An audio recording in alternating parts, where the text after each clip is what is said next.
Book 5 Odysseus, Nymph, and Shipwreck. As dawn rose up from bed by her lordly mate Tithonus, bringing light to immortal gods and mortal men, the gods sat down in council, circling Zeus the Thunder King whose power rules the world.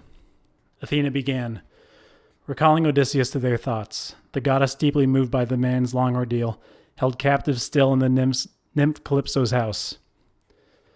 Father Zeus, you other happy gods who never die, never let any sceptered king be kind and gentle now, not with all his heart, or set his mind on justice. No, let him be cruel and always practice outrage. Think, not one of the people whom he ruled remembers Odysseus now, that godlike man, and kindly as a father to his children. Now he's left to pine on an island, racked with grief, in the nymph Calypso's house. She holds him there by force. He has no way to voyage home to his own native land, no trim ships in reach, no crew to ply the oars and send him scudding over the sea's broad back. And now his dearest son, they plot to kill the boy on his way back home. Yes, he sailed off for news of his father, to holy Pylos first, then out to the sunny hills of Lacedaemon. My child, Zeus, who marshals the thunderheads, replied, what nonsense you let slip through your teeth. Come now, wasn't the plan your own? You conceived it yourself. Odysseus shall return and pay the traitors back. Telemachus, sail him home with all your skill. The power is yours, no doubt. Home to his native country all unharmed, while the suitors limp to port defeated, baffled men. With those words, Zeus turned to his own son Hermes. You are our messenger, Hermes, sent on all our missions. Announce to the nymph with lovely braids our fixed decree. Odysseus journeys home. The exile must return. But not in the convoy of the gods of mortal men. No, on a lashed makeshift raft and wrung with pains. On the 20th day he will make his landfall, fertile Scheria, the land of the Phaeacians, close kin to the gods themselves, who with all their hearts will prize him like a god and send him off in a ship to his own beloved land, giving him bronze and hoards of gold and robes, more plunder than he could have ever won from Troy, if Odysseus had returned intact with his fair share. So his destiny ordains, he shall see his loved ones, reach his high-roofed house, his native land at last. So Zeus decreed, and the giant-killing guide obeyed at once. Quickly under his feet he fastened the supple sandals, ever-glowing gold, that wing him over the waves and boundless earth with a rush of gusting winds. He seized the wand that enchants the eyes of men whenever Hermes wants, or wakes us up from sleep. That wand in his grip, the powerful giant killer, swooping down from Pieria, down the high clear air, plunged to the sea and skimmed the waves like a tern that down the deadly gulfs of the barren salt swells glides and dives for fish, dipping its beating wings in bursts of spray. So Hermes skimmed the crests on endless crests. But once he gained that island worlds apart, up from the deep blue sea he climbed to dry land and strode on till he reached the spacious cave, where the nymph with lovely braids had made her home, and he found her there inside.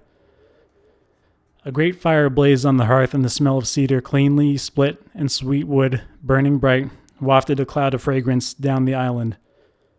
Deep inside she sang, the goddess Calypso, lifting her breathtaking voice as she glided back and forth before her loom, her golden shuttle weaving. Thick, luxuriant woods grew round the cave, alders and black poplars, pungent cypress too, and there birds roosted, folding their long wings, owls and hawks, and the spread-beaked ravens of the sea, black skimmers who make their living off the waves. Around the mouth of the cavern trailed a vine laden with clusters, bursting with ripe grapes. 4 springs in a row, bubbling, clear and gold, running side by side, took channels left and right. Soft meadows spreading round were starred with violets, lush with beds of parsley. Why, even a deathless god who came upon that place would gaze in wonder, heart entranced with pleasure. Hermes the guide, the mighty giant killer, stood there spellbound. But once he'd had his fill of marveling at all, he briskly entered the deep vaulted cavern. Calypso, lustrous goddess, knew him at once, as soon as she saw his features face to face. Immortals are never strangers to each other, no matter how distant one may make her home. But as for great Odysseus, Hermes could not find him within the cave. Off he sat on a headland, weeping there as always, wrenching his heart with sobs and groans in anguish, gazing out over the barren sea through blinding tears. But Calypso, lustrous goddess, questioned Hermes, seating him on a glistening, polished chair. God of the golden wand, why have you come?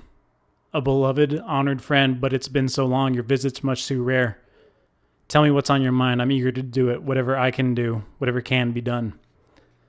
And the goddess drew a table up beside him, heaped with ambrosia, mixed him deep red nectar.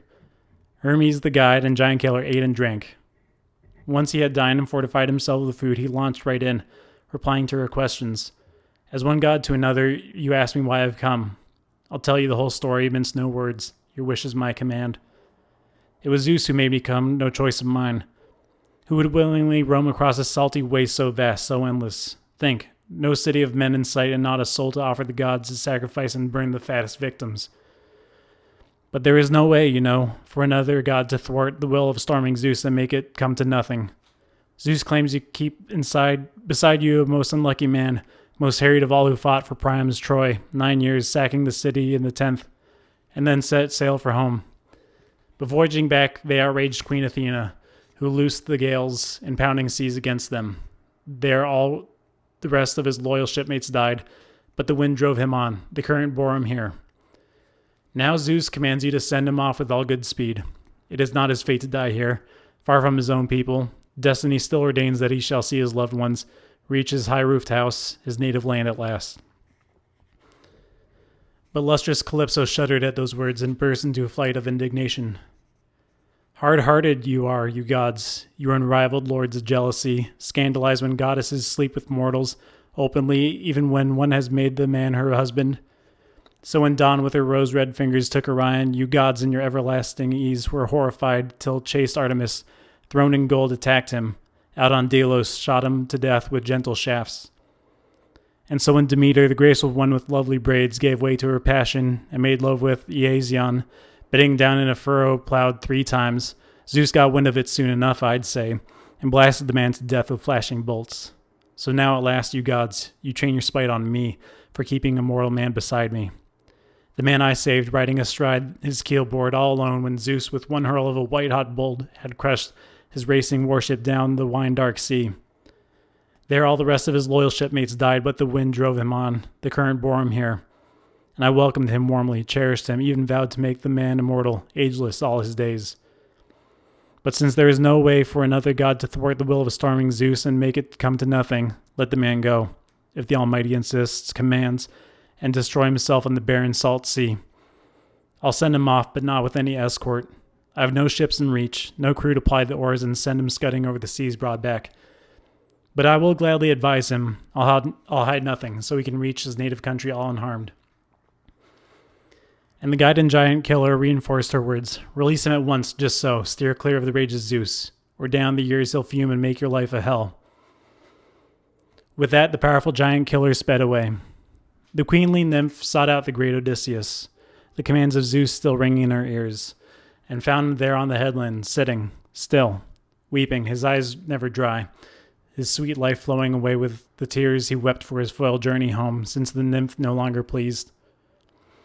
In the nights, true, he'd sleep with her in the arching cave, he had no choice, unwilling lover alongside lover, all too willing. But all his days he'd sit on the rocks and beaches, wrenching his heart with sobs and groans and anguish, gazing out over the barren sea through blinding tears. So, coming up to him now, the lustrous goddess ventured, No need, my unlucky one, to grieve here any longer. No, don't waste your life away. Now I am willing, heart and soul, to send you off at last.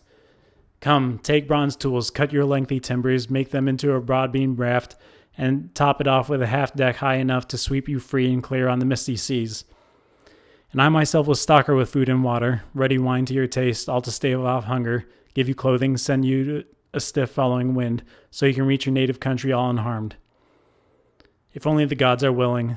They rule the vaulting skies. They're stronger than I to plan and drive things home. Long enduring Odysseus shuddered at that and broke out in a sharp flight of protest. Passage home? Never. Surely you're plotting something else, goddess, urging me in a raft to cross the ocean's mighty gulfs. So vast, so full of danger, not even deep-sea ships can make it through. Swift as they are and buoyed up by the winds of Zeus himself. I won't set foot on a raft until you show good faith, till you consent to swear, goddess, a blinding oath. You'll never plot some new intrigue to harm me. He was so intense the lustrous goddess smiled, stroked him with her hand, savored his name, and chided. Ah, what a wicked man you are, never at a loss. What a thing to imagine, what a thing to say. Earth, be my witness now, the vaulting sky above, and the dark cascading waters of the Styx, I swear by the greatest, grimmest oath that binds the happy gods. I'll never plot some new intrigue to harm you. Never. All I have in mind and devise for you are the very plans I'd fashion for myself if I were in your straits. My every impulse bends to what is right. Not iron, trust me, the heart within my breast. I am all compassion. And lustrous Calypso quickly led the way, as he followed in the footsteps of the goddess. They reached the arching cavern, man and god as one, and Odysseus took the seat that Hermes just left, while the nymphs set out before him every kind of food and drink that mortal men will take. Calypso sat down face to face with the king, and the women served her nectar and ambrosia. They reached out for the good things that lay at hand, and when they'd had their fill of food and drink, the lustrous one took up a new approach. So then, royal son of Laertes, Odysseus, man of exploits, still eager to leave at once and hurry back to your own home, your beloved native land? Good luck to you, even so, farewell. But if you only knew deep down what pains are fated to fill your cup before you reach that shore, you'd stay right here, preside in our house with me, and be immortal. Much as you long to see your wife, the one you pine for all your days, and yet I just might claim to be nothing less than she, neither in face nor figure. Hardly right, is it, for mortal woman to rival mortal goddess? How, in build, in beauty? Ah, great goddess, worldly Odysseus answered, don't be angry with me, please. All that you say is true, how well I know. Look at my wise Penelope. She falls far short of you, your beauty, stature. She is mortal after all, and you never age or die. Nevertheless, I long, I pine, all my days to travel home and see the dawn of my return.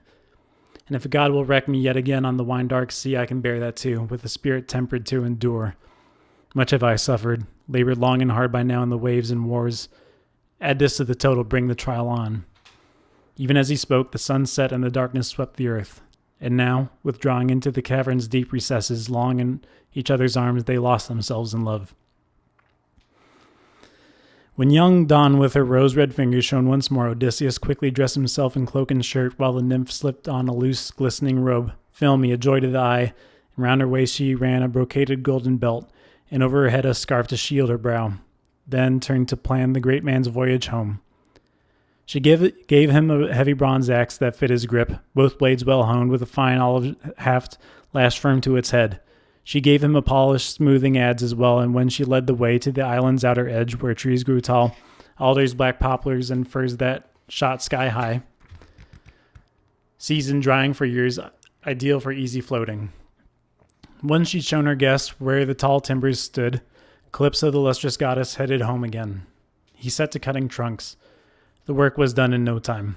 20 in all he felled. He trimmed them clean with his axe and split them deftly, trued them straight to the line. Meanwhile, the radiant goddess brought him drills. He bored them all his planks and wedged them snugly, knocking them home together, locked with pegs and joints. Brought in the beam and bottom flat as a merchantman when a master shipwright turns out her hull, so broad the craft Odysseus made himself. Working away at speed, he put up half decks pinned to close-set ribs, and a sweep of gunwales rounded off the sides. He fashioned the mast next, and sank its yard in deep, and added a steering oar to hold her right on course. Then he fenced her stem to stern with twigs and wicker, bulwark against the sea surge, floored with heaps of brush. And lustrous Calypso came again, now with bolts of cloth to make the sail, and he finished that off too expertly. Braces, sheets, and brails he rigged all fast on board, then eased her down with levers into the sunlit sea. That was the 4th day, and all his work was done. On the 5th, the lovely goddess launched him from her island, once she had bathed and decked him out in fragrant clothes. And Calypso stowed 2 skins aboard, dark wine in one, the larger one held water, added a sack of rations filled with the choicest meats to build his strength, and summoned a wind to bear him onward, fair and warm. The wind lifting his spirits high, royal Odysseus spread sail, gripping the tiller, seated astern, and now the master mariner steered his craft, sleep never closing his eyes, forever scanning the stars, the Pleiades and the plowmen, late to set, and the great bear that mankind also calls the wagon. She wheels on her axis always fixed, watching the hunter, and she alone is denied a plunge in the ocean's baths. Hers were the stars the lustrous goddess told him to keep hard to port as he cut across the sea. In 17 days he sailed, making headway well. On the 18th, shadowy mountains slowly loomed, Phaeacians' island reaching toward him now, over the misty breakers rising like a shield. But now Poseidon, god of the earthquake, saw him, just returning home from his Ethiopian friends. From miles away on the Solimi mountain range, he spied Odysseus sailing down the sea, and it made his fury boil even more. He shook his head and rumbled to himself, "Outrageous! Look how the gods have changed their minds about Odysseus while I was off with my Ethiopians. Just look at him there, nearing Phaeacia's shores where he's fated to escape his noose of pain. That's held him until now. Still my hopes ride high. I'll give that man his swamping fill of trouble." With that, he rammed the clouds together, both hands clutching his trident, churning the waves into chaos, whipping all the gales from every quarter, shrouding over in thunderheads the earth and sea at once, and night swept down from the sky. East and south winds clashed, and the raging west and north sprung from the heavens, roiled heaving breakers up, and Odysseus' knees quaked, his spirit too. Numb with fear, he spoke to his own great heart. "Wretched man, what becomes of me now at last? I fear the nymph foretold it all too well. On the high seas, she said, before I can reach my native land, I'll fill my cup of pain.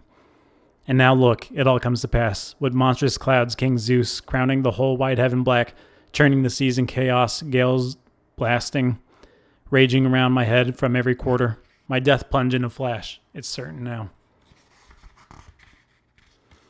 3. 4 times blessed, my friends in arms who died on the plains of Troy those years ago, serving the sons of Atreus to the end.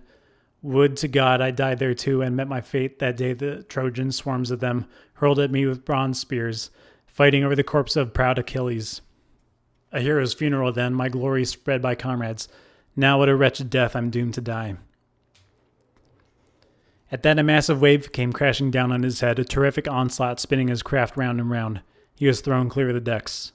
The steering oar wrenched from his grasp, and in one lightning attack the brawling gale winds struck full force, snapping the mast mid-shaft and hurling the sail and sail yard far across the sea. He went under a good long while, no fast way out, no struggling up from under the giant waves' assault. His clothing dragged him down, divine Calypso's gifts. But at last he fought his way to the surface, spewing bitter brine, streams of it pouring down his head. But half drowned as he was, he'd not forget his craft. He lunged after her through the breakers, laying hold and huddling amidships, fled the stroke of death. Pell-mell the rollers tossed her along down current, wild as the north wind tossing thistle along the fields at high harvest, dry stalks clutching each other tightly. So the gale winds tumbled her down the sea this way, that way, now the south wind flinging her over to north to sport with, now the east wind giving her up to the west to harry on and on. But someone saw him. Cadmus' daughter, with lovely ankles, Ino, a mortal woman once with human voice and called Laodicea. Now she lives in the sea's salt depths, esteemed by all the gods as she deserves. She pitied Odysseus, tossed, tormented so. She broke from the waves like a shearwater on the wing, lit on the wreck, and asked him kindly, "Ah, poor man, why is the god of earthquakes so dead set against you, strewing your way with such a crop of troubles? But he can't destroy you, not for all his anger. Just do as I say. You seem no fool to me. Strip off those clothes and leave your craft for the winds to hurl, and swim for it now, you must. Strike out with your arms for landfall there, Phaeacian land where destined safety awaits. Here, take this scarf, tie it around your waist. It is immortal. Nothing to fear now, neither pain nor death. But once you grasp the mainland with your hands and tie it quickly, throw it into the wine-dark sea, far from the shore, but you turn your head away." With that, the goddess handed him the scarf and slipped back in the heavy breaking seas like a shearwater once again, and a dark heaving billow closed above her. But battle-weary Odysseus weighed 2 courses, deeply torn, probing his fighting spirit. "Oh no, I fear another immortal weaves a snare to trap me, urging me to abandon ship. I won't, not yet. That shore's too far away. I glimpsed it myself, where she says refuge waits. No, here's what I'll do. It's what seems best to me. As long as the timbers cling and joins stand fast, I'll hold out aboard her and take a whipping. Once the breakers smash my craft to pieces, then I'll swim. No better plan for now." But just as great Odysseus thrashed things out, Poseidon, god of the earthquake, launched the colossal wave, terrible, murderous, arching over him, pounding down on him, hard as a windstorm blasting piles of dry patched chaff, scattering flying husks. So the long planks of his boat were scattered far and wide. But Odysseus leapt aboard one timber and riding it like a plunging racehorse stripped away his clothes, divine Calypso's gifts, and quickly tying the scarf around his waist, he dove headfirst in the sea, stretched his arms and stroked for life itself. But again the mighty god of earthquakes spied him, shook his head and grumbled deep in his spirit. Go, go. After all you've suffered, rove your miles of sea, till you fall in the arms of people loved by Zeus. Even so, I can hardly think you'll find your punishments too light. With that threat, he lashed his team with their long flowing manes, gaining Ag port where his famous palace stands. But Zeus's daughter Athena countered him at once. The rest of the winds she stopped right in their tracks, commanding them all to hush now, go to sleep. All but the boisterous north, she whipped him up, and the goddess beat the breakers flat before Odysseus, dear to Zeus, so he would reach the Phaeacians, mingle with men who love their long oars, and escape his death at last. Yes, but now, adrift on the heaving swells 2 nights, 2 days, quite lost, again and again the man foresaw his death. Then when dawn with her lovely locks brought on the 3rd day, the wind fell in an instant, all glazed to a dead calm, and Odysseus, scanning sharply, raised high by a ground swell, looked up and saw it, landfall, just ahead. Joy. Warm is the joy that children feel when they see their father's life dawn again, one who's lain on a sickbed racked with torment, wasting away slowly under some angry power's onslaught. Then what joy when the gods deliver him from his pains. So warm, Odysseus' joy when he saw that shore, those trees as he swam on, anxious to plant his feet on solid ground again. But just offshore, as far as a man's shout can carry, he caught the boom of the heavy surf on jagged reefs. Roaring breakers crashing down on an iron-bound coast, exploding in fury. The whole sea shrouded, sheets of spray. No harbors to hold ships, no roadstead where they'd ride, nothing but jutting headlands, rip-toothed reefs, cliffs. Odysseus' knees quaked, and the heart inside him sank. He spoke to his fighting spirit, desperate. Worse and worse. Now that Zeus has granted a glimpse of land beyond my hopes, now I've crossed this waste of water, the end in sight. There's no way out of the boiling surf. I see no way. Rugged reefs offshore, around them breakers roaring, above them a smooth rock face, rising steeply, look, and the surge too deep in shore, no spot to stand on my own 2 legs in battle free of death. If I clamber out, some big comber will hoist me, dash me against that cliff, my struggle's all a waste. If I keep on swimming down the coast, trying to find a sea beach shelving against the waves, a sheltered cove, I dread it. Another gale will snatch me up and haul me back to the fish-infested sea, retching in despair. Or dark power will loose some monster at me, rearing out of the waves, one of the thousands amphitrites breakers teem with. Well I know the famous god of earthquakes hates my very name.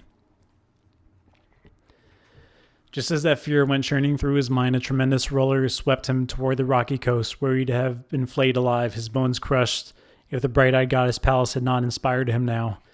He lunged for a reef. He seized it with both hands and clung for dear life, groaning until the giant waves surged past, and so he escaped its force.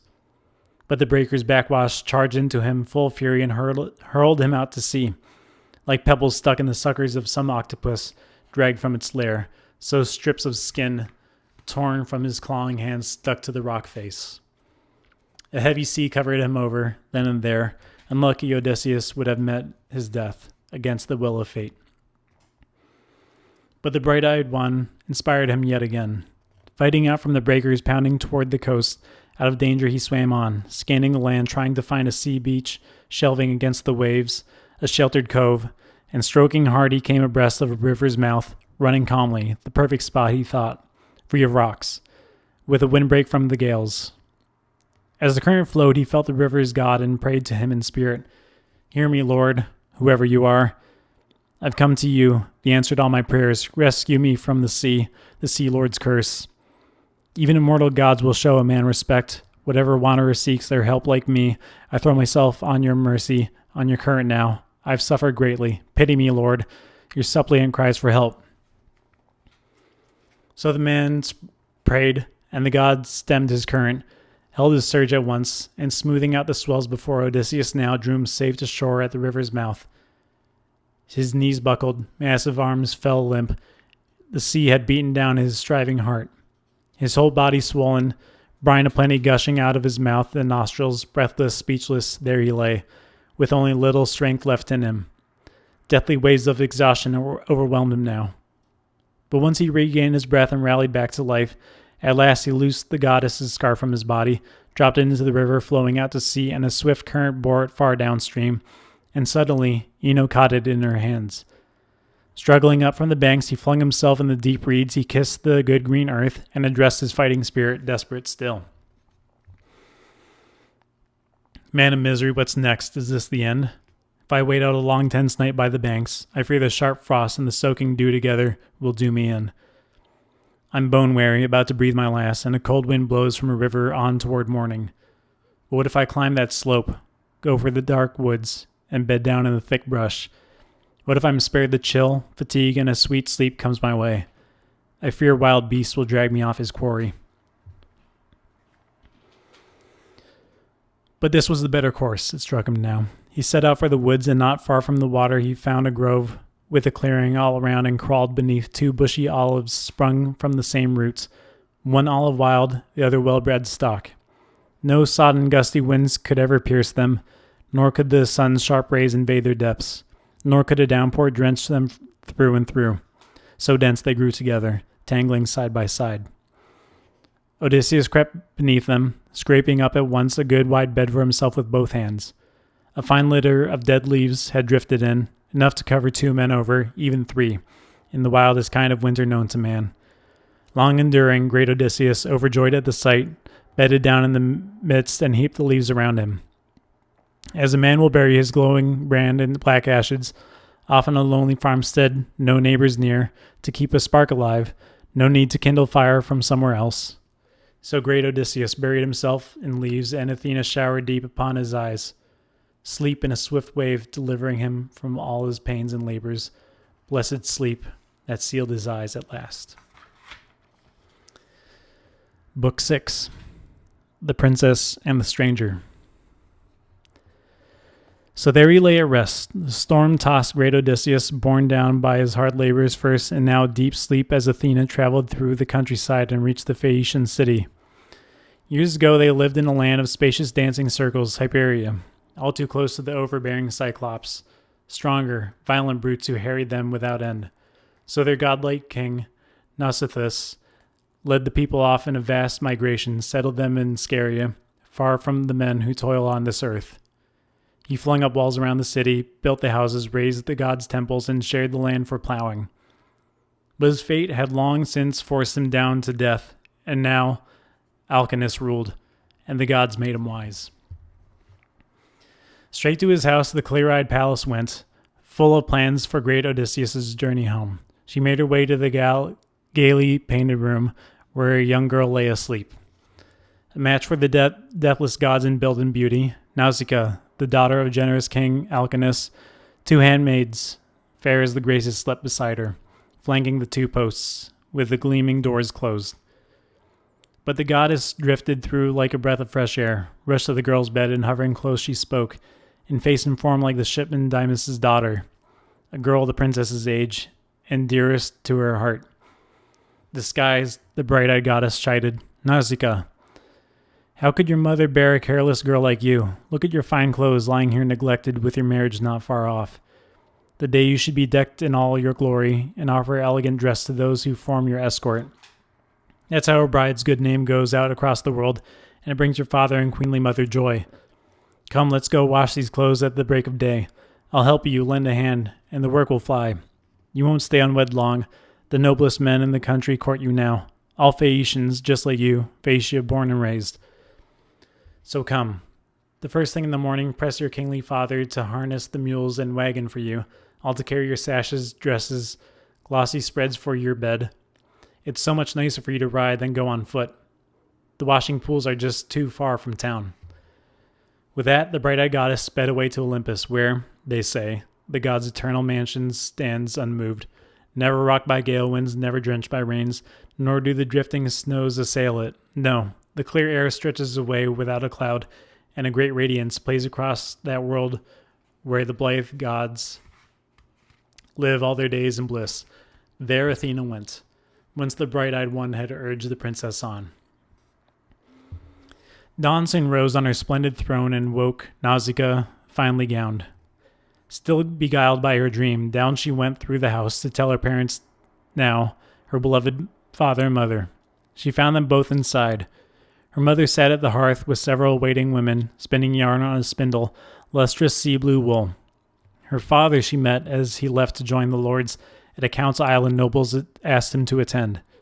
She stepped up close to him, confiding, "Daddy, dear, I wonder, won't you have them harness a wagon for me? The tall one with the good smooth wheels, so I can take our clothes to the river for a washing? Lovely things, but lying there before me all soiled, and you yourself sitting among the princes, debating points at your council. You really should be wearing spotless linen.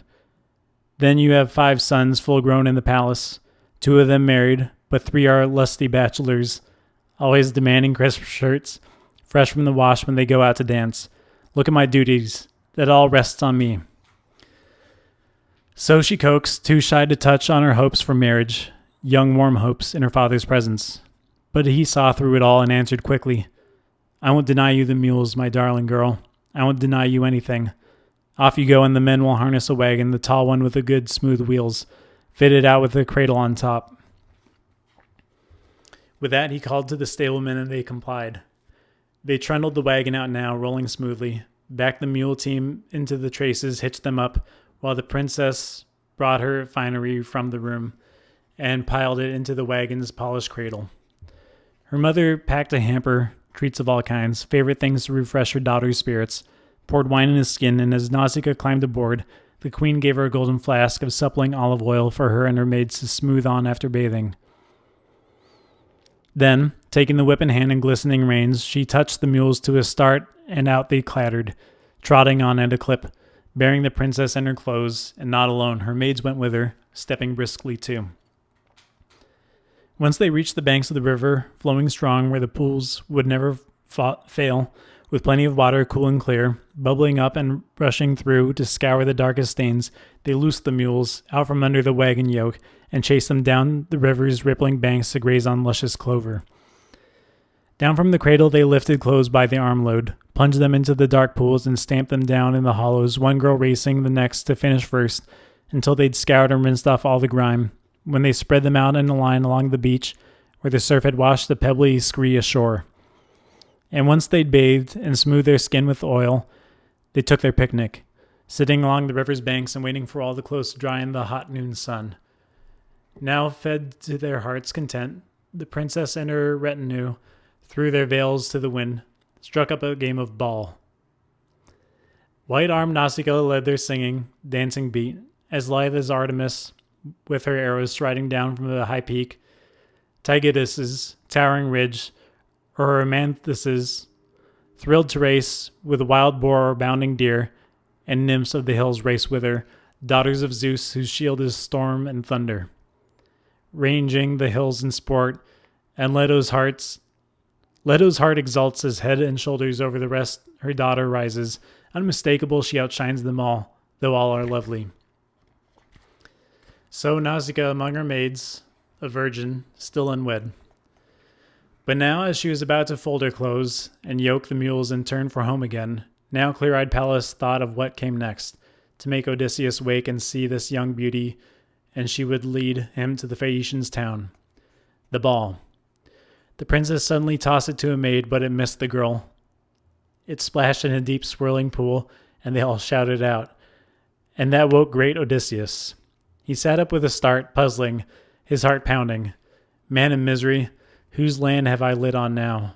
What are they here? Violent, savage, lawless, or friendly to strangers, God-fearing men?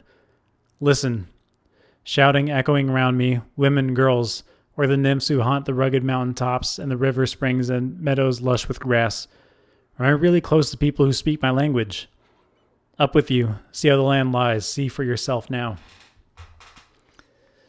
Muttering so, the great Odysseus crept out of the bushes, stripping off with his massive hand a leafy branch from the tangled olive growth to shield his body, hide his private parts.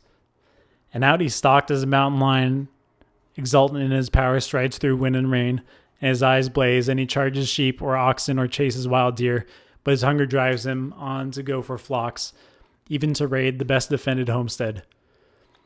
So Odysseus moved out, about to mingle with all those lovely girls, naked now as he was, for the need drove him on. A terrible sight, all crusted, caked with brine. They scattered in panic down the jutting beaches. Only Alcinous' daughter held fast, for Athena planted courage within her heart, dissolved the trembling in her limbs, and she firmly stood her ground and faced Odysseus, torn now. Should he fling his arms around her knees, the young beauty, plead for help, or stand back, plead with a winning word? Beg her to lead him to the town and lend him clothing. This was the better way, he thought. Plead now with a subtle, winning word and stand well back. Don't clasp her knees. The girl might bridle, yes. He launched in at once, endearing, sly, and suave. Here I am at your mercy, princess. Are you a goddess or a mortal? If one of the gods who rule the skies up there, you're Artemis to the life, the daughter of mighty Zeus. I see her now. Just look at your build, your bearing, your lithe, flowing grace. But if you're one of the mortals living here on earth, 3 times blessed are your father, your queenly mother, 3 times over your brothers too. How often their hearts must warm with joy to see you striding into the dances, such a bloom of beauty. True, but he is the one more blessed than all the other men alive, that man who sways you with gifts and leads you home, his bride. I've never laid eyes on anyone like you, neither man nor woman. I look at you, and a sense of wonder takes me. Wait, once I saw the like in Delos, beside Apollo's altar. The young slip of a palm tree springing into the light. There I'd sailed, you see, with a great army in my wake, out on the long campaign that doomed my life to hardship. That vision, just as I stood there gazing, rapt for hours, no shaft like that had ever risen up from the earth. So now I marvel at you, my lady, rapt, enthralled, too struck with awe to grasp you by the knees, though pain has ground me down. Only yesterday, the 20th day, did I escape the wine-dark sea. Till then the waves and the rushing gales had swept me on from the island of Ogygia. Now some power has tossed me here, doubtless to suffer still more torments on your shores. I can't believe they'll stop. Long before that, the gods will give me more, still more. Compassion, princess, please. You, after all that I've suffered, you are the first I've come to. I know no one else, none in your city, no one in your land. Show me the way to town. Give me a rag for cover, just some cloth, some wrapper you carried with you here. And may the good gods give you all your heart desires, husband and house, and lasting harmony too. No finer, greater gift in the world than that, when man and woman possess their home, 2 minds, 2 hearts that work as one, despair to their enemies, joy to all their friends, their own best claim to glory. Stranger, the white-armed princess answered staunchly, Friend, you're hardly a wicked man and no fool, I'd say. It's Olympian Zeus himself who hands our fortunes out, to each of us in turn, to the good and bad, however Zeus prefers. He gave you pain, it seems. You simply have to bear it. But now, seeing you've reached our city and our land, you'll never lack for nothing or any other gift. The right of worn-out suppliants come our way. I'll show you our town. I'll tell you our people's name. Phaeacians we are, who hold this city and this land, and I'm the daughter of generous King Alcinous. All our people's power stems from him. She called out to her girls with lovely braids, Stop, my friends. Why run when you see a man? Surely you don't think him an enemy, do you? There's no one alive. There never will be one who'd reach Phaeacian soil and lay it waste. The mortals love us far too much for that. We live too far apart out in the surging sea off at the world's end. No other mortals come to mingle with us. But here's an unlucky wanderer strayed our way, and we must tend him well. Every stranger and beggar comes from Zeus, and whatever scrap we give him, he'll be glad to get. So quick, my girls, give our newfound friend some food and drink, and bathe the man in the river, wherever you find some shelter from the wind. At that, they came to a halt and teased each other on, and led Odysseus down to a sheltered spot where he could find a seat, just as great Alcinous' daughter told them. They laid out cloak and shirt for him to wear. They gave him the golden flask of suppling olive oil and pressed him to bathe himself in the river's stream. Then thoughtful Odysseus reassured the handmaids, Stand where you are, dear girls, a good way off, so I can rinse the brine from my shoulders now and rub myself with oil. How long it's been since oil touched my skin, But I won't bathe in front of you. I would be embarrassed, stark naked before young girls with lovely braids." The handmaids scurried off to tell their mistress. Great Odysseus bathed in the river, scrubbing his body clean of brine that clung to his back and broad shoulders, scoured away the brackish scurf that caked his head. And then, once he had bathed all over, rubbed in oil, and donned the clothes the virgin princess gave him, Zeus's daughter Athena made him taller to all eyes, his build more massive now, and down from his brow she ran his curls like thick hyacinth clusters full of blooms. As a master craftsman washes gold over beaten silver, a man, the god of fire, and Queen Athena, trained in every fine technique, and finishes off his last effort, handsome work, so she lavished splendor over his head and shoulders now. And down to the beach he walked and sat apart, glistening in his glory, breathtaking, yes. And the princess gazed in wonder, then turned to her maids with lovely braided hair. "Listen, my white-armed girls, to what I tell you. The gods of Olympus can't be all set against this man who's come to mingle among our noble people.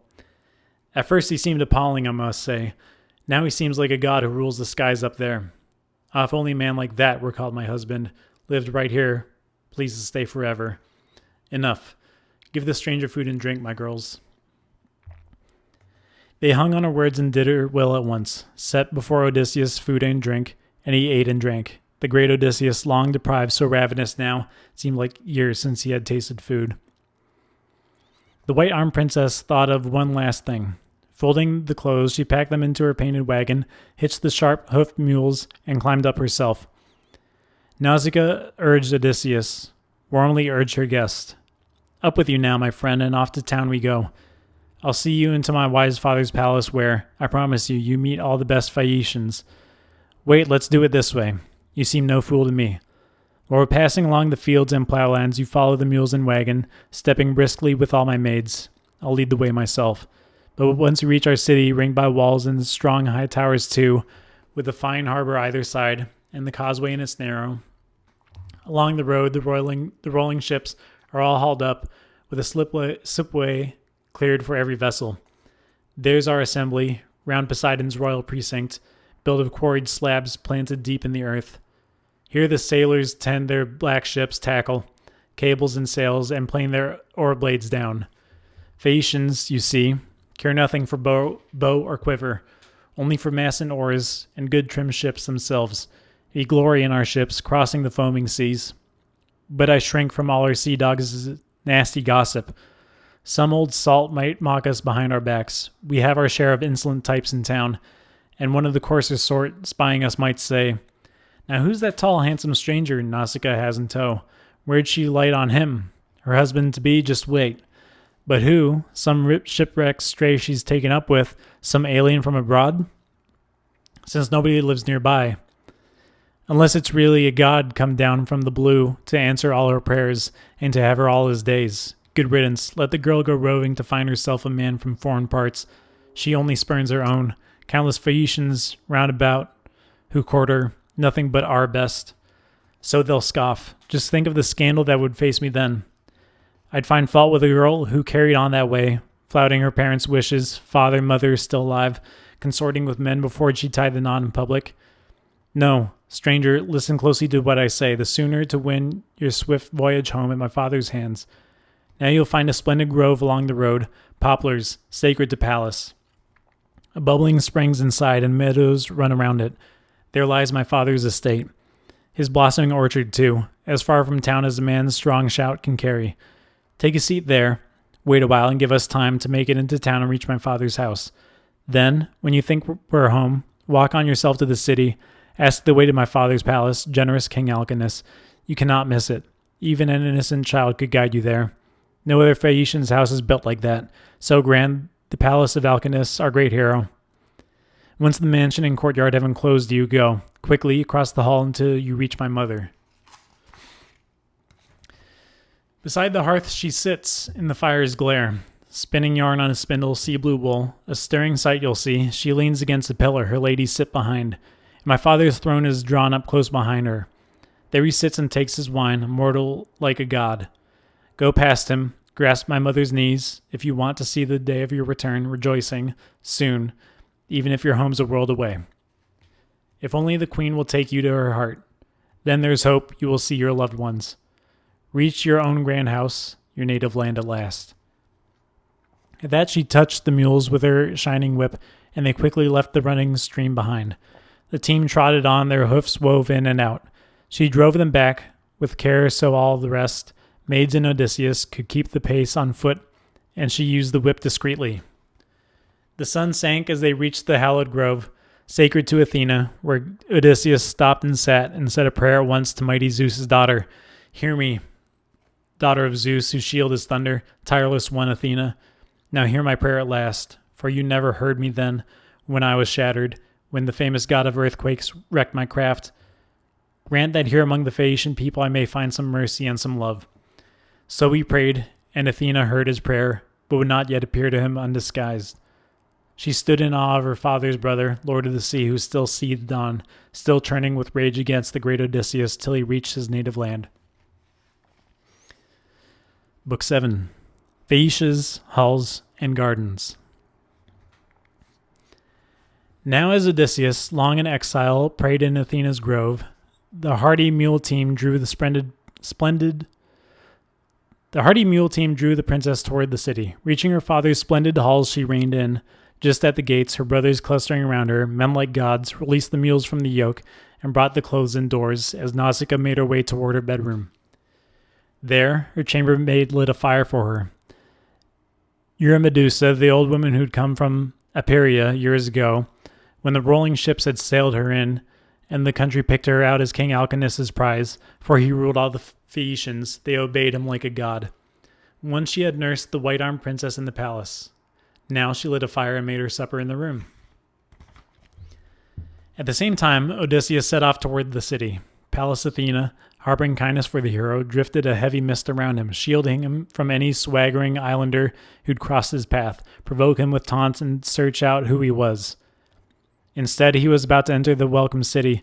The bright-eyed goddess herself came up to greet him there, for all the world like a young girl holding a pitcher, standing face to face with a visitor who asked, Little girl, now wouldn't you be my guide to the palace of the one they call Alcinous? The king who rules the people of these parts? I'm a stranger, you see, weighed down with troubles, come this way from a distant far-off shore. So I know no one here, none at all, in your city and the farmlands round about. Oh yes, sir, good old stranger, the bright-eyed goddess said. I'll show you the very palace that you're after. The king lives right beside my noble father. Come, quietly too, and I will lead the way. Now not a glance at anyone, not a question. The men here never suffer strangers gladly, have no love for hosting a man from foreign lands. All they really trust are their fast-flying ships that cross the mighty ocean, gifts of Poseidon. Ah, what ships they are, quick as a bird, quick as a darting thought. And Pallas Athena sped away in the lead, as he followed in her footsteps, man and goddess. But the famed Phaeacian sailors never saw him, right in their midst, striding down their streets. Athena, the one with lovely braids, would not permit it. The awesome goddess poured an enchanted mist around him, harboring kindness for Odysseus in her heart. And he marveled now at the balanced ships and havens, the meeting grounds of the great lords, and the long ramparts looming, coped and crowned with palisades of stakes, an amazing sight to see. Once they reached the king's resplendent halls, the bright-eyed goddess cried out, Good old stranger, here's the very palace that you're after. I've guided you all the way. Here you'll find our princes dear to the gods, busy feasting. You go on inside, be bold, nothing to fear. In every venture the bold man comes off best, even the wanderer, bound from distant shores. The queen is the first you'll light on in the halls. Arete, she is called. She earns the name. She answers all our prayers. She comes, in fact, from the same stock that bred our king Alcinous. First came Nausicaa, son of the earthquake god Poseidon, and Phaeacians, the lovely, matchless beauty, the young daughter of iron-willed Eurymedon, king of the overweening giants years ago. He led that reckless clan to its own ruin, killed himself in the bargain, but the sea lord lay in love with Phaeacians, and she produced a son, Nausicaa, that lionheart who ruled Phaeacia well. Now Nausicaa had 2 sons, Rhexenor and Alcinous, but the lord of the silver bow Apollo shot Rhexenor down. Married, true, Yet still without a son in the halls, he left one child behind, a daughter named Arete. Alcinous made the girl his wife and honors her as no woman is honored on this earth, of all the wives now keeping households under their husband's sway. Such is her pride of place, and always will be so. Dear to her loving children, to Alcinous himself and all her people. They gaze on her as a god, saluting her warmly on her walks through town. She lacks nothing in good sense and judgment. She can dissolve quarrels, even among men, whoever wins her sympathies. If only our queen will take you to her heart, then there's hope that you will see your loved ones, reach your high-roofed house, your native land at last. With that vow, the bright-eyed goddess sped away, over the barren sea, leaving welcome Scheria far behind, and reaching Marathon and the spacious streets of Athens, entered Erechtheus' sturdy halls, Athena's stronghold. Now as Odysseus approached Alcinous' famous house, a rush of feelings stirred within his heart, bringing him to a standstill, even before he crossed the bronze threshold. A radiance strong as the moon or rising sun came flooding through the high-roofed halls of generous King Alcinous. Walls plated in bronze, crowned with a circling frieze, glazed as blue as lapis, ran to left and right, from outer gates to the deepest court recess, and solid golden doors enclosed the palace. Up from the bronze threshold silver doorposts rose, with silver lintel above, and golden handles too.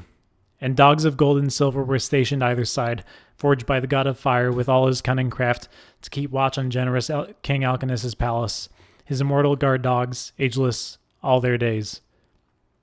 Inside to left and right, in a long unbroken row from farthest outer gate to the inmost chamber, thrones stood backed against the wall, each draped with a finely spun brocade, women's handsome work. Here the Phaeacian lords would sit enthroned, dining, drinking. The feast flowed on forever. And young boys, molded of gold, set on pedestals, standing firm, were lifting torches high in their hands to flare through the nights and light the feasters down the hall. And Alcinous has some 50 serving women in his house, some turning the handmill, grind the apple yellow grain. Some weave at their webs, or sit and spin their yarn, fingers flickering quick as aspen leaves in the wind, and the densely woven woolens dripping oil droplets. Just as Phaeacian men excel the world at sailing, driving their swift ships on the open seas, so the women excel at all the arts of weaving.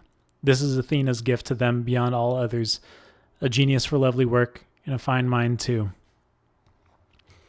Outside the courtyard, fronting the high gates, a magnificent orchard stretches 4 acres deep, with a strong fence running round it side to side. Here, luxuriant trees are always in their prime, pomegranates and pears, and apples glowing red, succulent figs and olives swelling sleek and dark.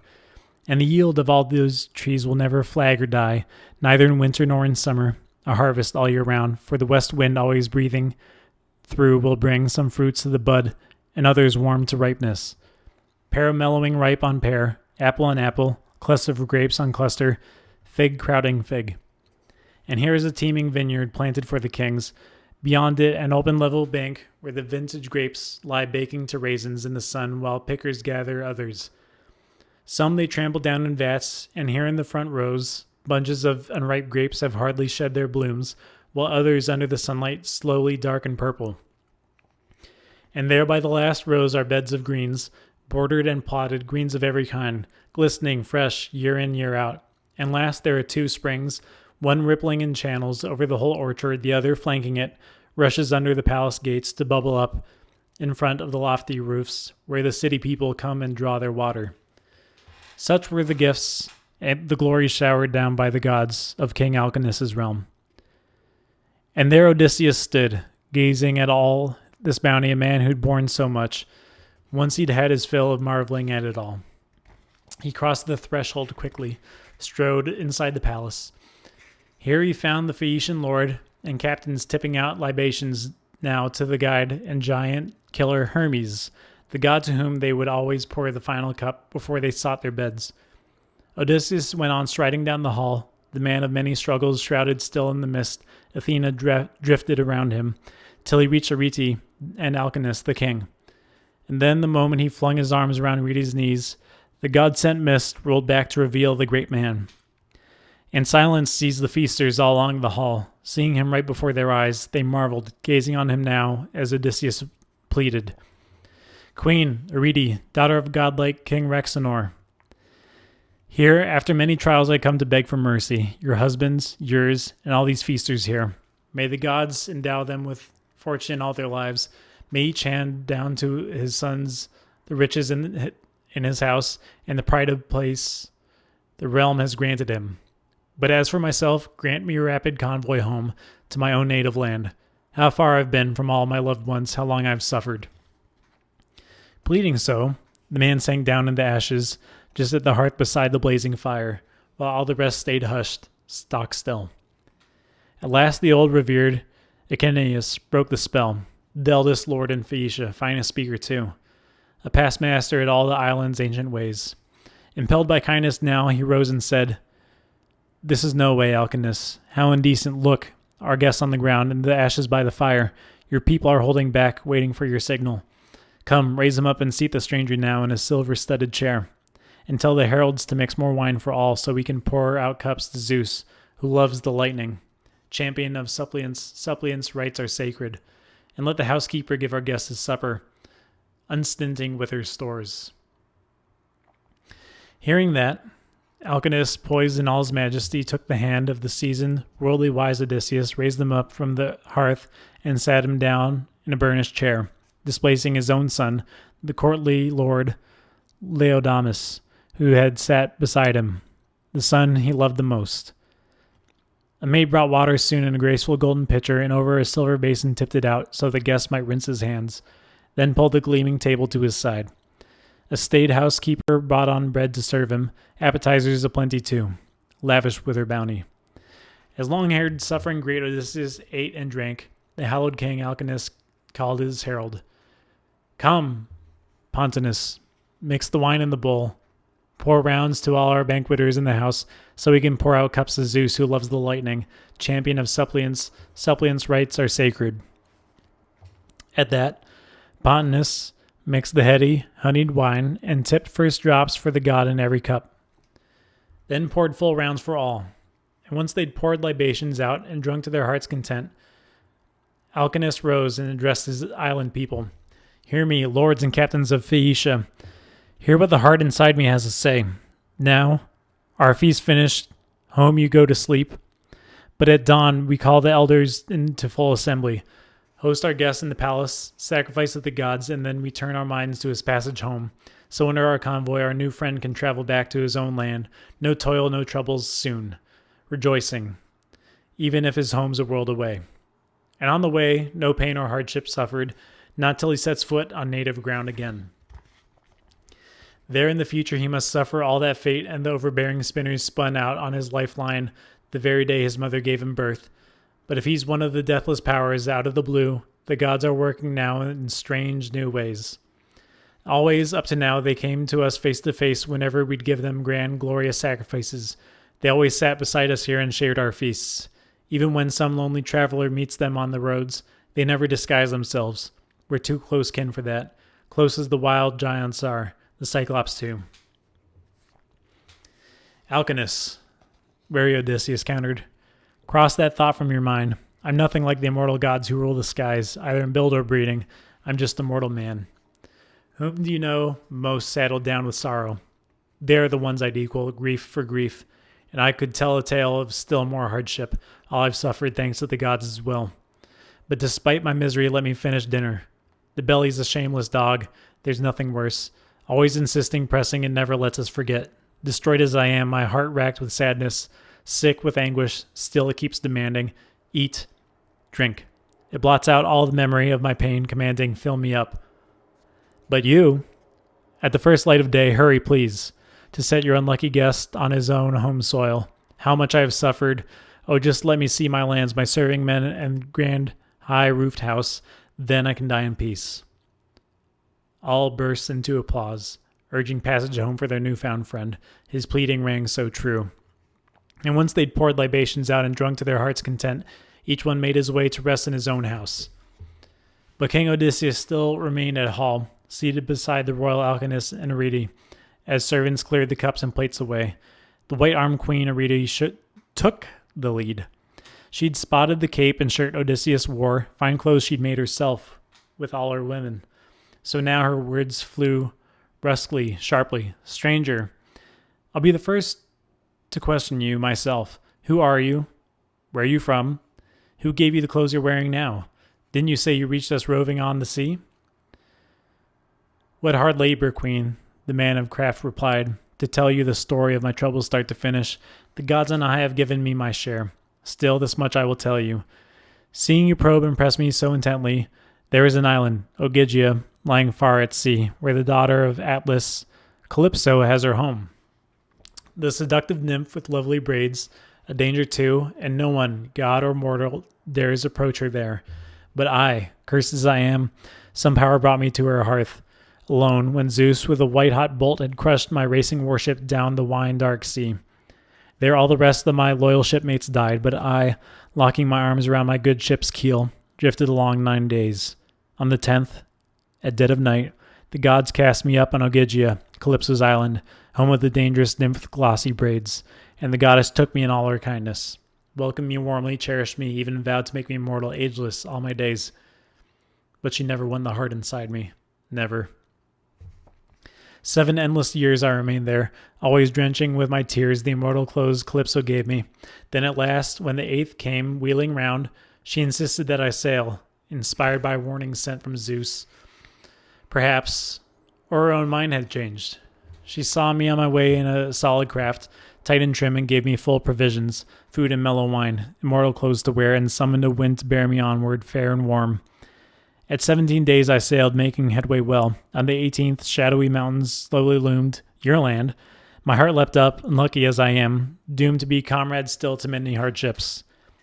Many pains the god of earthquakes piled upon me, loosing the winds against me, blocking passage through, heaving up a terrific sea beyond belief, nor did the white caps let me cling to my craft for all my desperate groaning. No, the squalls shattered her stem to stern. But I swam hard. I plowed my way through those dark gulfs, till at last the wind and current bore me to your shores. But here, had I tried to land, the breakers would have hurled me, smashed me against the jagged cliffs of that grim coast. So I pulled away, swam back till I reached a river, the perfect spot at last, or so it struck me. We have rocks with a windbreak from the gales. So, fighting for life, I flung myself ashore, and the god-sent, bracing night came on at once. Clambering up the river, big with Zeus's reins, I bedded down in the brush, my body heaped with leaves, and a god poured down a boundless sleep upon me, yes, and there in the leaves, exhausted, sick at heart, I slept the whole night through, and on to the break of day, and on into high noon, and the sun was wheeling down, when sweet sleep set me free. And I looked up, and there were your daughter's maids at play on the beach, and she moved among them like a deathless goddess. I begged her for help, and not once did her sense of tact desert her. She behaved as you'd never hope to find in one so young, not in a random meeting. Time and again, the youngsters proved so flighty. Not she. She gave me food aplenty and shining wine. A bath in the river, too, and gave me all this clothing. That's my whole story. Wrenching to tell, but true. Ah, but in one regard, my friend, the king replied. Her good sense missed the mark. This daughter of mine, she never escorted you to our house with all her maids, but she was the first to ask you asked for care and shelter. Your Majesty, diplomatic Odysseus answered, don't find fault with a flawless daughter now, not for my sake, please. She urged me herself to follow with her maids. I chose not to, fearing embarrassment, in fact. What if you took offense seeing us both of us together? Suspicious we are, we men who walk the earth. Oh no, my friend, Alcinous stated flatly. I'm hardly a man for reckless, idle anger. Balance is best in all things. Father Zeus, Athena, and Lord Apollo, if only seeing the man you are, seeing we think as one, you could wed my daughter and be my son-in-law and stay right here with us. I'd give you a house and great wealth, if you chose to stay, that is. No Phaeacian would hold you back by force. The curse of Father Zeus on such a thing. And about your convoy home, you rest assured. I have chosen the day, and I decree it is tomorrow. And all that voyage long you lie in a deep sleep, while my people sail you on through calm and gentle tides, till you reach your land and house, or any place you please. True, even if landfall lies more distant than Euboea, off at the edge of the world. So say our crews at least, who saw it once. That time they carried the gold-haired Rhadamanthus out to visit Tydeus, son of Mother Earth. Imagine, there they sailed back. There they sailed and back they came in the same day. They finished the homeward run with no strain at all. You'll see for yourself how far they top the best, my ships and their young shipmates, tossing up the whitecaps with their oars. So he vowed, and the long-enduring great Odysseus glowed with joy, and raised a prayer and called the god by name, Father Zeus on high. May the king fulfill his promises one and all. Then his fame would ring through the fertile earth and never die, and I should reach my native land at last. And now as the two men exchanged their hopes, the white-armed queen instructed her palace maids to make a bed in the porch's shelter, lay down some heavy purple throws for the bed itself, and over it spread some blankets, thick woolly robes, a warm covering laid on top. Torches in hand, they left the hall and fell to work at once, briskly prepared a good snug resting place, and then returned to Odysseus, urged the guest, Up, friend, time for sleep, your bed is made. How welcome the thought of sleep to that man now. So there, after many trials, Odysseus lay at rest on a corded bed inside the echoing colonnade.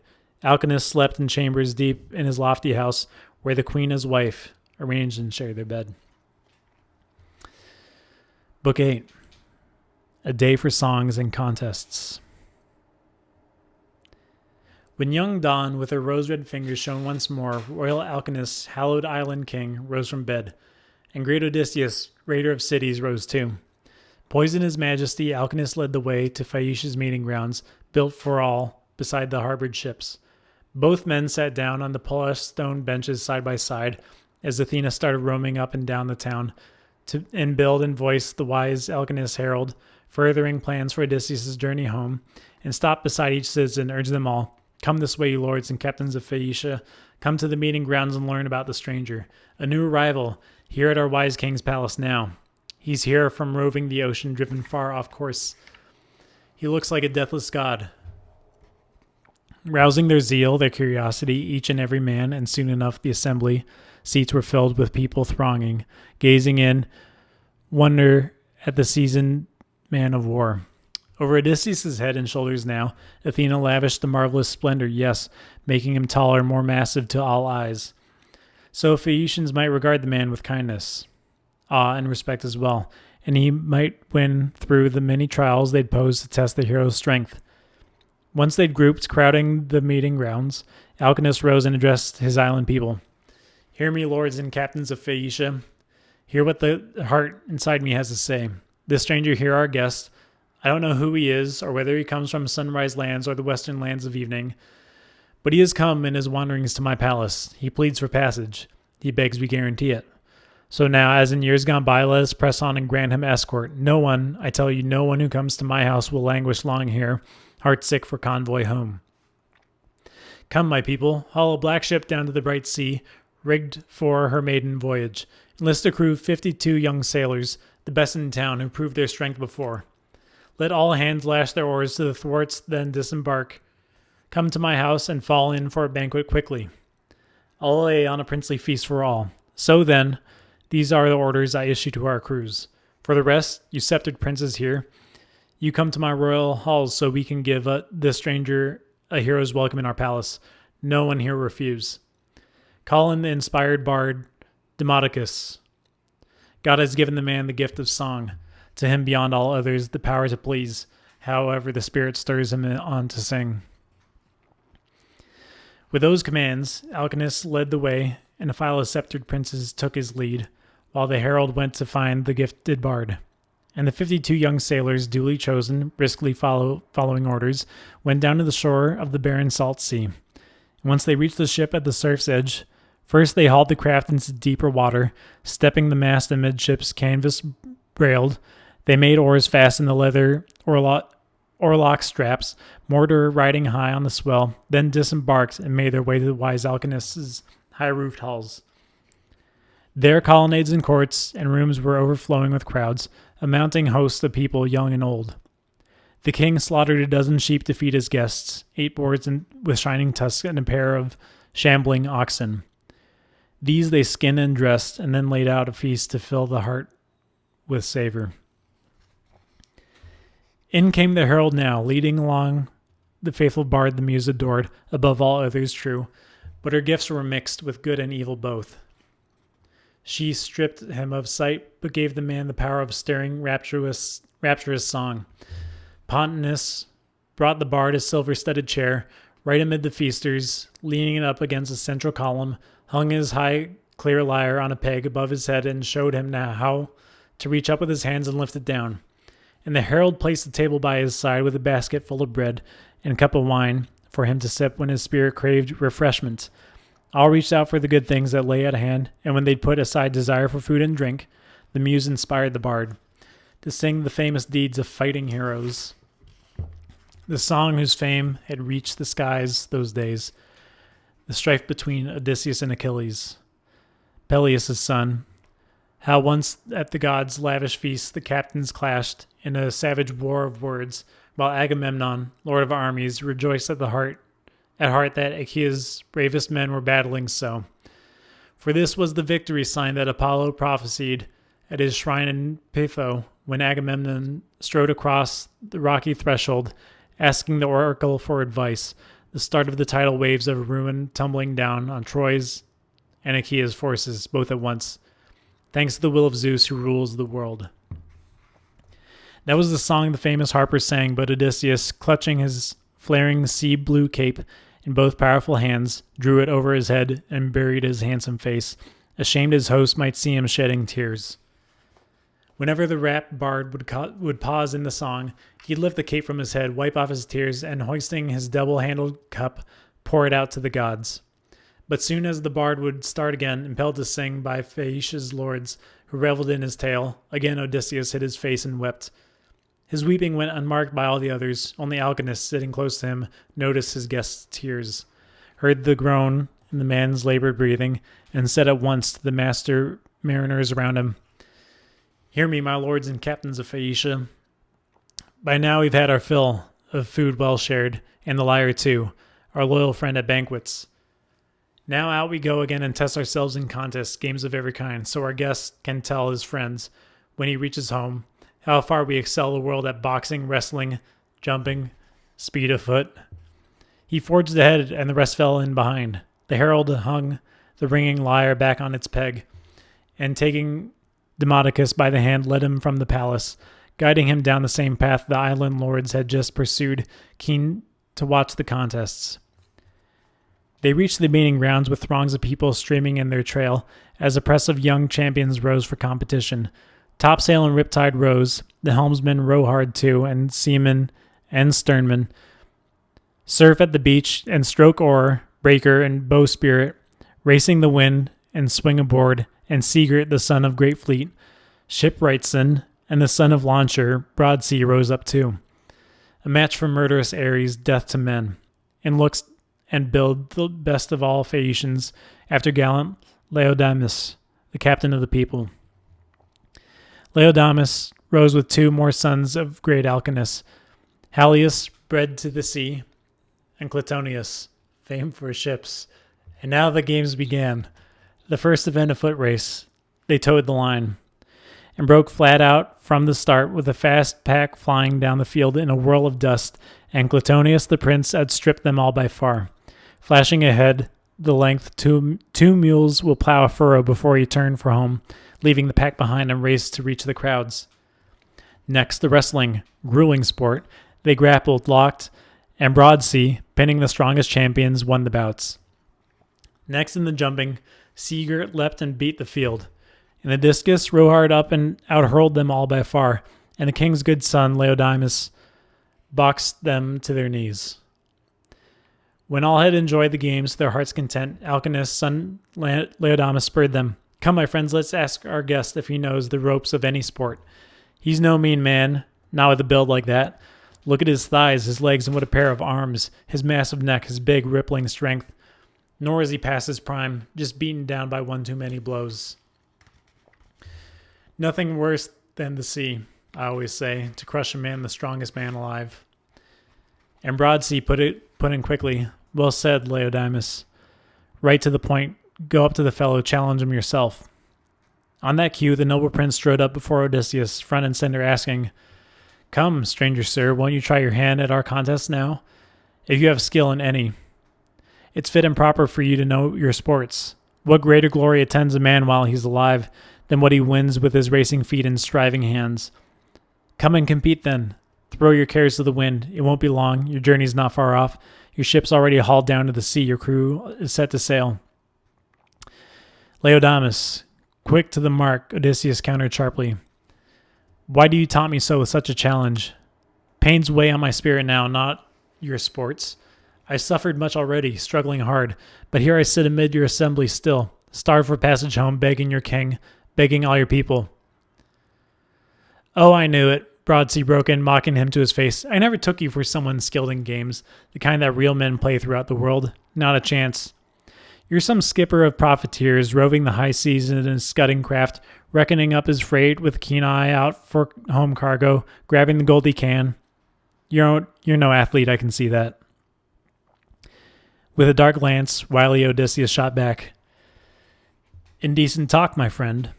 You're a reckless fool, I see that. So, the gods don't hand out all their gifts at once, not building brains and flowing speech to all. One man may fail to impress us with his looks, but a god can crown his words with beauty, charm, and men look on with delight when he speaks out. Never faltering, filled with winning self-control, he shines forth at assembly grounds, and people gaze at him like a god when he walks through the streets. Another man may look like a deathless one on high, but there is not a bit of grace to crown his words. Just like you, my fine, handsome friend. Not even a god can improve those lovely looks of yours, but the mind inside is worthless. Your slander fans the anger in my heart. I'm no stranger to sports, for all your taunts. I've held my place in the front ranks, I tell you, long as I could trust to my youth and striving hands. But now I'm wrestled down by pain and hardship. Look, I've borne my share of struggles, cleaving my way through wars of men and pounding waves at sea. Nevertheless, despite so many blows, I'll compete in your games, just watch. Your insults cut to the quick. You rouse my fighting blood." Up he sprang, cloak and all, and seized a discus, huge and heavy, more weighty by far than those the Phaeacians used to hurl and test each other. Wheeling round, he let loose with his great hand, and a stone whirred on, and down to ground they went. Those lords of the long oars and master mariners, cringing under the rock's onrush, soaring lightly out of his grip, flying away past all the other marks, and Queen Athena, built like a man, staked out the spot and cried with a voice of triumph, "Even a blind man, friend, could find your mark by groping round. It's not mixed up in the crowd. It's far in front." There's nothing to fear in this event. No one can touch you, much less beat your distance. At that, the heart of the long-suffering hero laughed, so glad to find a ready friend in the crowd that, later in the mood, he challenged all Phaeacia's best. "Now go match that, you young pups, and straightway I'll hurl you another just as far, I swear, or even farther. All the rest of you, anyone with a spine and spirit, step right up and try me. You've incensed me so. Boxing, wrestling, racing, nothing daunts me. Any Phaeacian here except Laodamas himself. The man's my host, who would fight his friend. He'd have to be good for nothing, senseless, yes, to challenge his host to come to grips in games in a far-off land like that. He cut his own legs short, but there are no others I deny or think beneath me. I'll take on all contenders, gladly, test them head to head. I'm no disgrace in the world of games where men compete. Well, I know how to handle a fine polished bow, the first to hit my man in a mass of enemies, even with rows of comrades pressing near me, taking aim with our shafts to hit our targets. Philoctetes alone outshot me there at Troy, when ranks of Achaean archers bent their bows. Of the rest, I'd say that I outclassed them all. Men still alive, who eat their bread on earth. But I'd never vie with the men of days gone by. Not Heracles, not Eurytus of Oechalia, archers who rivaled immortal powers with their bows. That's why noble Eurytus died a sudden death. No old age creeping upon him in his halls. Apollo shot him down, enraged that the man had challenged him, the archer god. As for spears, I can only fling a spear as far as the next man wings an arrow. Only at sprinting I fear you'd leave me in the dust. I've taken a shameful beating out on the heavy seas. No conditioning there on shipboard day by day. My legs have lost their spring. He finished. All stood quiet, hushed. Only Alcinous found a way to answer. Stranger, friend, nothing you say among us seems ungracious. You simply want to display the gifts you're born with. Stung that a youngster marched up to you in the games, mocking, ridiculing your prowess as no one would who had some sense of fit and proper speech. But come now, hear me out, so you can tell your story to other lords as you sit and feast in your own halls someday, your own wife and your children by your side, remembering there are island prowess here, what skills great Zeus has given us as well. Down all the years from our father's days till now, we're hardly world-class boxers or wrestlers, I admit. But we can race like the wind, we're champion sailors too. And always dear to our hearts the feast, the lyre and dance and changes of fresh clothes, our warm baths and beds. So come, all you Phaeacian masters of the dance, now, dance away. So our guest can tell his friends when he reaches home how far we excel the world in sailing, nimble footwork, dance and song. Go, someone, quickly. Fetch Demodocus now his ringing lyre. It must be hanging somewhere in the palace. At the king's word, the herald sprang to his feet and ran to fetch the vibrant lyre from the house. And stewards rose, 9 in all, picked from the realm to set the stage for contests, masters at arms, who leveled the dancing floor to make a fine broad ring. The herald returned and placed the ringing lyre now in Demodocus's hands, and the bard moved toward the center, flanked by boys in the flush of youth, skilled dancers who stamped the ground with marvelous pulsing steps.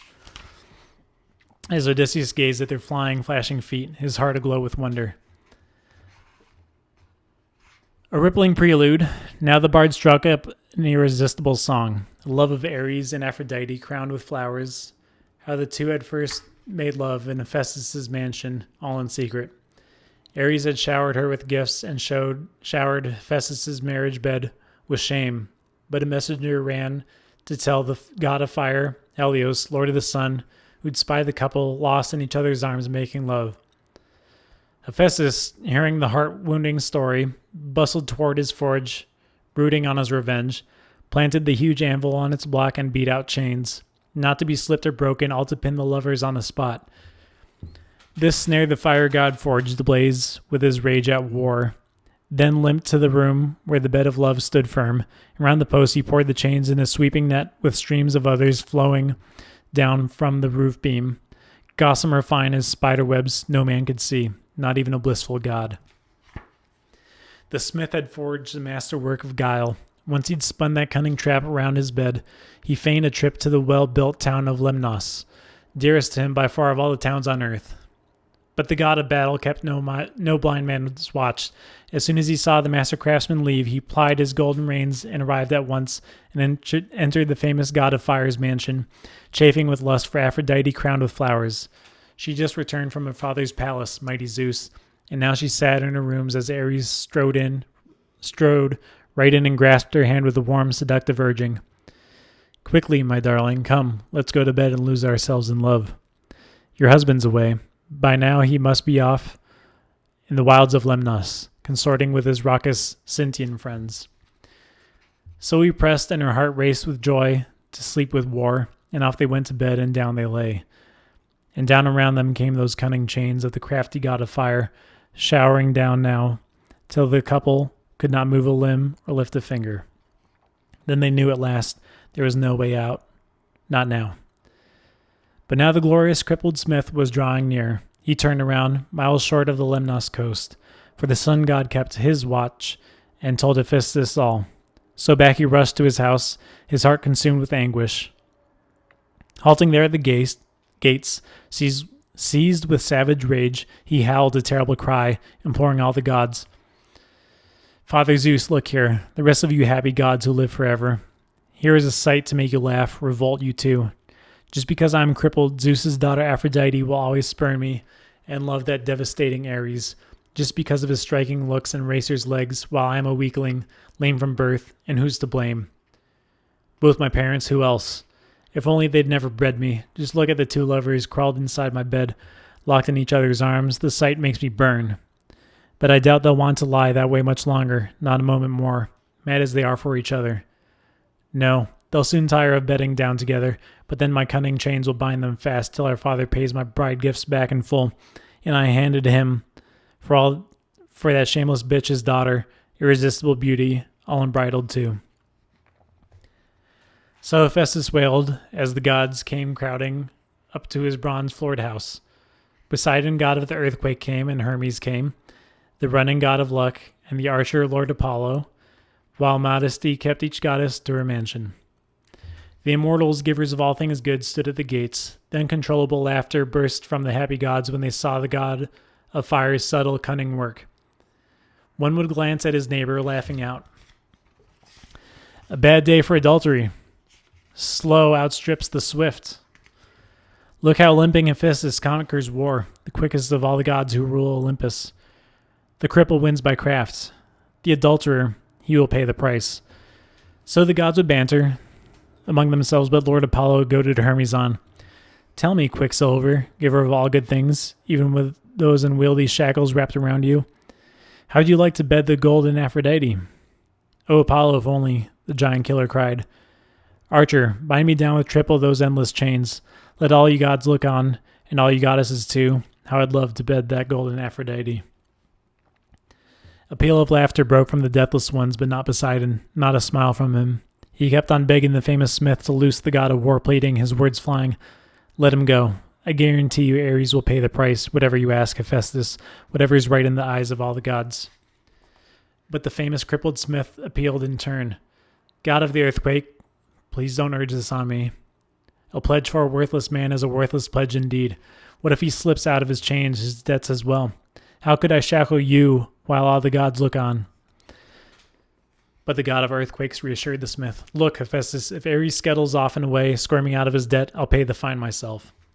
And the famous crippled smith complied at last. Now there's an offer I really can't refuse. With all his force, the god of fire loosed the chains, and the two lovers, free of the bonds that overwhelmed them so, sprang up and away at once, and the war gods sped to Thrace, while love, with her telltale laughter, sped to Paphos, Cyprus Isle, where her grove and scented altars stand. There the Graces bathed and anointed her with oil, ambrosial oil, the bloom that clings to the gods who never die, and swathed her round in gowns to stop the heart, an ecstasy, a vision. That was the song the famous harpers sang, and Odysseus relished every note as the islanders, lords of the long oars, and master mariners rejoiced. Next the king asked Halius and Laodamas to dance, the two alone, since none could match the pair. So taking in hand a gleaming sea-blue ball, made by the craftsman Polybus, arching back, one prince would hurl it toward the shadowy clouds, as the other, leaping high into the air, would catch it quickly, nimbly, before his feet would hit ground again. Once they'd vied at throwing the ball straight up, they tossed it back and forth in a blur of hands as they danced across the earth that feeds us all, while boys around the ring stamped out the beat, and a splendid rhythmic drumming sound arose, and good Odysseus looked at his host, exclaiming, "King Alcinous, shining among your island people, you boasted Phaeacians dancers are the best. They proved your point. I watch and I'm amazed." His praises cheered the hallowed island king, who spoke at once to the master mariners around him. "Hear me, my lords and captains of Phaeacia. Our guest is a man of real taste, I'd say. Come, let's give him the parting gifts a guest deserves." There are 12 peers of the realm who rule our land, 13 counting myself. Let each of us contribute a fresh cloak and shirt and a bar of precious gold. Gather the gifts together, hurry, so our guest can have them all in hand when he goes to dine, in spirit filled with joy. As for Broadsea, let him make amends, man to man, with his words as well as gifts. His first remarks were hardly fit to hear. All assented and gave their own commands. Each noble sent a page to fetch his gifts, and Broadsea volunteered in turn, obliging. "Great Alcinous, shining among our island people, of course I'll make amends to our newfound friend as your request. I'll give the man this sword. It's solid bronze, and the hilt has silver studs. The sheath around it, ivory freshly carved. Here's a gift our guest will value highly." He placed a silver-studded sword in Odysseus's hands with a burst of warm words. "Farewell, stranger sir. If any remark of mine gave you offense, May storm winds snatch it up and sweep it off. May the gods grant you safe passage home to see your wife. You've been so far from loved ones, suffered so. Tactful Odysseus answered him in kind. And a warm farewell to you, my friend. May the gods grant you good fortune. May you never miss this sword, this gift you give, which, with such salutes, you've made amends in full. With that he slung the silver-studded sword across his shoulder. As the sun sank, his glittering gifts arrived, and proud heralds bore them into the hall, where his sons of King Alcinous took them over, spread them out before their noble mother's feet. A grand array of gifts. The king in all his majesty led the rest of his peers inside, following in a file, and down they sat on rows of high-backed chairs. The king turned on to the queen and urged her, "Come, my dear, bring in an elegant chest, the best you have, and lay inside a fresh cloak and shirt, your own gifts. Then heat a bronze cauldron over the fire, boil water, so once our guest has bathed and reviewed his gifts, all neatly stacked for sailing, gifts our Phaeacian lords have brought him now, he'll feast in peace and hear the harper's songs. And I will give him this gorgeous golden cup of mine, so he'll remember Alcinous all his days to come, when he pours libations out in his own house to Father Zeus and the other gods on high." And at that, Arete told her serving women, "Set a great three-legged cauldron over the fire, do it right away." And hoisting over the blaze a cauldron, filling it brimful with bathing water, they piled fresh logs beneath and lit them quickly. The fire lapped at the vessel's belly, the water warmed. Meanwhile, the queen had a polished chest brought forth from an inner room and laid the priceless gifts inside. The clothes and gold the Phaeacian lords had brought, and added her own gifts, a cloak and a fine shirt, and gave her guests instructions quick and clear. "Now look to the lid yourself and bind it fast with a good tight knot, so no one can rob you on your voyage, drifting into a sweet sleep as the black ship sails you home." Hearing that, the storm-tossed man secured the lid straightway. He banded it fast with a swift, intricate knot the lady Circe had taught him long ago, and the housekeeper invited him at once to climb into a waiting tub and bathe a hot, steaming bath. What a welcome sight to Odysseus' eyes. He'd been a stranger to comforts such as these since he left the lovely-haired Calypso's house, yet all those years he enjoyed such comforts there, never-ending as if he were a god. And now, when maids had washed him, rubbed him down with oil, and drawn warm fleece and a shirt around his shoulders, he stepped from the bath to join the nobles at their wine. And there stood Nausicaa as he passed. Beside a column that propped the sturdy roof, she paused, endowed by the gods with all her beauty, gazing at Odysseus right before her eyes. Wonder-struck, she hailed her guest with a winning flight of words. "Farewell, my friend, and when you are at home in your own land, remember me at times. Mainly to me you owe the gift of life." Odysseus rose the moment deftly, gently. "Nausicaa, daughter of the generous King Alcinous, may Zeus the Thunderer, Hera's husband, grant it so, that I travel home and see the dawn of my return. Even at home I'll pray to you as a deathless goddess all my days to come. You saved my life, dear girl." And he went and took his seat beside the king. By now that they were serving out the portions, mixing wine, and the herald soon approached, leading the faithful bard Demodocus, prized by all the people, seated him in a chair amid the feasters, leaning against the central column. At once alert, Odysseus carved a strip of loin, rich and crisp with fat, from the white-tusked boar that still had much meat left, and called the herald over. "Here, herald, take this choice cut to Demodocus so he can eat his fill, with warm regards from a man who knows what suffering is. From all who walk the earth our bards deserve esteem and awe, for the muse herself has taught them paths of song. She loves the breed of harpers." The herald placed the gift in Demodocus' hands, and the famous blind bard received it, overjoyed. They reached for the good things that lay outspread, and when they put aside desire for food and drink, Odysseus, master of many exploits, praised the singer. "I respect you, Demodocus, more than any man alive. Surely the muse has taught you, Zeus' daughter, or god Apollo himself. How true to life, all too true, you sing the Achaeans' fate, all they did and suffered, all they soldiered through, as if you were there yourself or heard from one who was. But come now, shift your ground. Sing of the wooden horse Epius built with Athena's help, the cunning trap that good Odysseus brought one day to the heights of Troy, filled with fighting men who laid the city to waste. Sing that for me, true to life as it deserves, and I will tell the world at once how freely the muse gave you the god's own gift of song.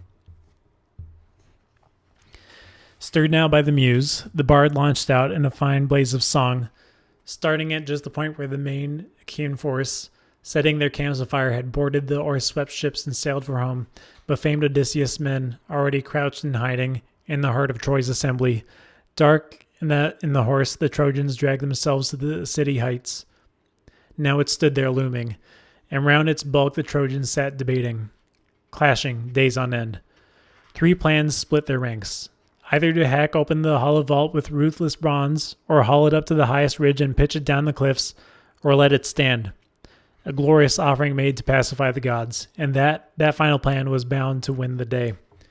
For Troy was fated to perish once the city lodged inside her walls the monstrous wooden horse, where the prime of Argive power lay in wait, with death and slaughter bearing down on Troy. And he sang how troops of Achaeans broke from cover, streaming out of the horse's hollow flanks to plunder Troy.